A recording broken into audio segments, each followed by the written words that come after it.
अब मेरे प्यारे बच्चों हम बात करते हैं कि सिलेक्शन लिया कैसे जाए। मेरे प्यारे बच्चों कोई भी एग्जाम हो, आप स्टेट का एग्जाम उठा लें, आप एसएससी का एग्जाम उठा लें, सीडीएस का एग्जाम उठा लें, बैंकिंग का एग्जाम उठा लें, कोई भी एग्जाम उठा लें, रेलवे का एग्जाम उठा लें, मोटे मोटे तौर पर अगर मैं बात करूं तो इन्हीं चार सब्जेक्ट से पेपर पूछा जाता है। मैथ, इंग्लिश, रीजनिंग, जीएस, यही चार टॉपिक मेन है, चार सब्जेक्ट मेन है। कहीं पे हिंदी शामिल हो जाएगी मेरे प्यारे बच्चों, कहीं पे उस स्टेट की जीके शामिल हो जाएगी, बस इतना ही है और अलग कुछ नहीं है।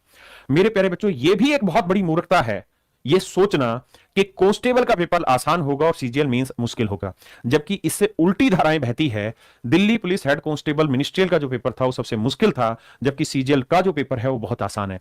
यानी एमटीएस का लेवल ज्यादा हो जाता है बहुत बार और सीजीएल का लेवल कम। मेरे बच्चे मैं कहना यह चाह रहा हूं कि आपकी रणनीति बहुत साफ सुथरी यहां समझ में आनी चाहिए कि मेरे बच्चे एमटीएस हो, सीएचएसएल हो, कांस्टेबल जीडी हो, सीजीएल हो, सीपीओ हो या कोई स्टेट एग्जाम हो या बैंक हो, मेरे प्यारे बच्चों आज के टाइम में क्वेश्चन का लेवल लगभग सबका सेम है। मेरे बच्चों अगर मैं बात करूं तो हर एक एग्जाम में एक जैसी ही चीजें पूछी जा रही हैं। यानी बच्चा सिर्फ साइकोलॉजिकल जीडी की तैयारी कर रहा है, साइकोलॉजिकली वो रेलवे की तैयारी कर रहा है। सच बात तो ये कि जो वो तैयारी कर रहा है ना, उसी से एसएससी में सिलेक्शन होना है, उसी से रेलवे में सिलेक्शन होना है, उसी से बैंकिंग में सिलेक्शन होना है। तो मेरे बच्चे अलग अलग जगह तैयारी नहीं करनी, किसी एग्जाम की तैयारी नहीं करनी, बल्कि सब्जेक्ट की तैयारी करनी है। मैथ, इंग्लिश, रीजनिंग, जीएस, चारों को तैयार करना है। मेरे प्यारे बच्चों अब मैं आपसे बात कर रहा हूं आपकी रणनीति के अहम हिस्से पर कि सिलेक्शन लिया कैसे जाए। तो सबसे पहला बिंदु है कि बहुत सारे बच्चे 90% बच्चे वो हैं जो नोटिफिकेशन का वेट करते हैं। नोटिफिकेशन का वेट करेंगे, नोटिफिकेशन आएगा उसका तैयारी करेंगे। जैसे अगर हम बात करें इस समय एसएससी जीडी की या हम बात करें यूपी पुलिस कांस्टेबल की, तो मेरे प्यारे बच्चों जनवरी में दिसंबर के आखिर में इसका नोटिफिकेशन आया 2023 में और 18 फरवरी 2024 को एग्जाम है। यानी कुल मिला के गिनती के 48 दिन आपको नहीं मिल रहे। आप 48 दिन में किसी एग्जाम की कैसे तैयारी कर लेंगे जहां करोड़ों बच्चे तैयारी कर रहे हैं पहले से। मेरे प्यारे बच्चों एक बहुत छोटा सा शेर है, सफलता यूं ही नहीं मिलती जिंदगी में, दिल में एक जुनून सा जगाना पड़ता है, दिल में एक जुनून सा जगाना पड़ता है। किसी ने पूछा चिड़िया से घोंसला कैसे बना, चिड़िया ने कहा तिनका तिनका उठाना पड़ता है। मेरे प्यारे बच्चों ये जो घोंसला है ना कामयाबी का, ये ऐसे नहीं बनेगा, तिनके तिनके उठाने पड़ेंगे तब जाके घोंसला बनेगा। आप वेट कर रहे हैं नोटिफिकेशन का कि नोटिफिकेशन आएगा तब हम खड़े होंगे और तब हम लड़ाई लड़ेंगे। अरे तब तक तो पूरी दुनिया तैयारी कर चुकी होगी, वेट मत करिए। दूसरा, आप मेरे प्यारे बच्चों अपना टाइम फालतू जगह पे वेस्ट मत करिए। जिस यूट्यूब पर हल्ला हो रहा हो समझ लीजिए आपका काट दिया। जो बच्चा इंस्टाग्राम पे एक्टिव है समझो आपका कट गया। मेरे प्यारे बच्चों जो बच्चा प्रलोभन की बातों में आ जाता है, मीठी मीठी बातों में आ जाता है, समझो आपका कट गया। क्योंकि कामयाबी की दवाई कड़वी है और आपको लेनी ही होगी। जो मीठी दवाई दे रहा है वो तय मानिए कि आपको ठीक नहीं करने वाला।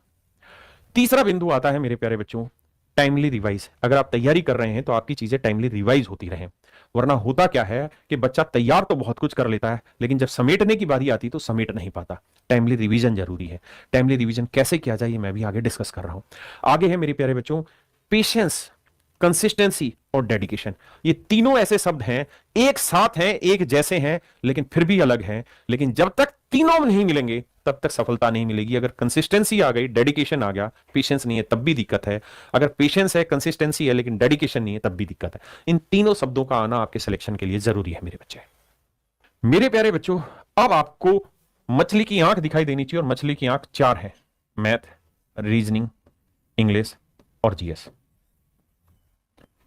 ये चार आंखें हैं जिन चारों आंखों पर आपको तीर लगाना है।